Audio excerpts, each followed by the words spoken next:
Ja, meine ersten Schritte an Bord der Blauen Flotte, die begannen tatsächlich als Staffkapitän der alten Mein Schiff 1. Und da war meine erste Reise tatsächlich die Full Metal Cruise.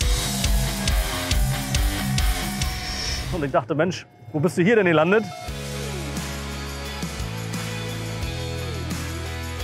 Ja, nach 2,5 Jahren als Staffkapitän in der Mein Schiff Flotte habe ich dann irgendwann den Anruf bekommen, saß tatsächlich im Urlaub zu Hause und da hieß es, Jan, wir haben eine gute Nachricht für dich, du wirst heute befördert. Ich bin relativ jung, tatsächlich Kapitän geworden in der Mein Schiff Flotte mit 32 Jahren, war damit der jüngste Kapitän damals und da bin ich natürlich sehr stolz drauf. In diesem Sinne wünsche ich Ihnen einen schönen Abend, ahoi und bis später, Ihr Kapitän Jan und sein Wetterfrosch Hugo.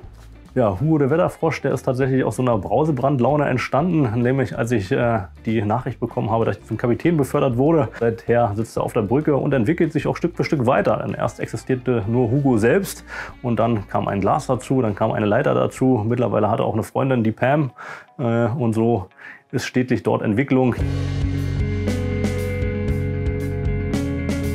Meine ersten Schritte auf dem Wasser habe ich tatsächlich gemacht bei meinem Opa, der ein kleines Boot hatte. Und schon da, als man mich fragte, was ich werden wollte, wahrscheinlich wie jeder 4-jährige Junge, habe ich geantwortet, ich möchte entweder Kapitän oder Pilot werden.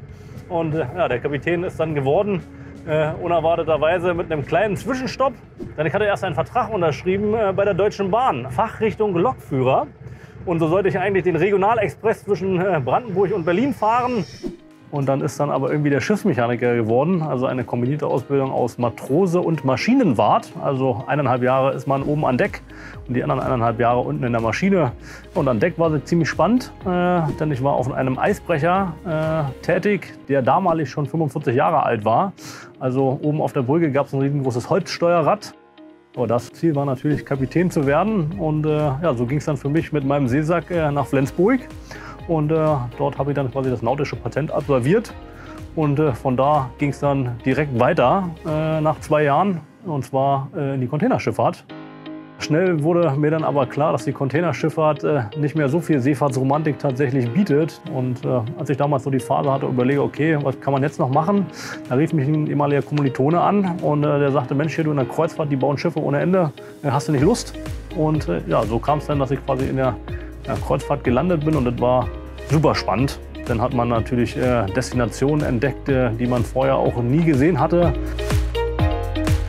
Also wenn man in der Kreuzfahrt startet, dann hat man diese Gänsehautmomente tatsächlich relativ häufig. Für mich als Kapitän, der Moment, wo man tatsächlich Tränen auch ein bisschen in den Augen hatte, war, als ich die Hamburger Blueports mitmachen durfte mit der Mein Schiff 4.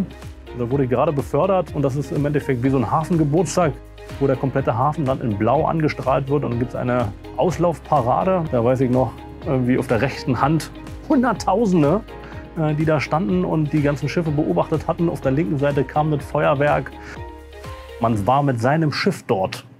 Du warst Kapitän mit deinem Schiff, mit deiner Besatzung und es war ein überwältigender Moment, den ich auch nicht missen möchte.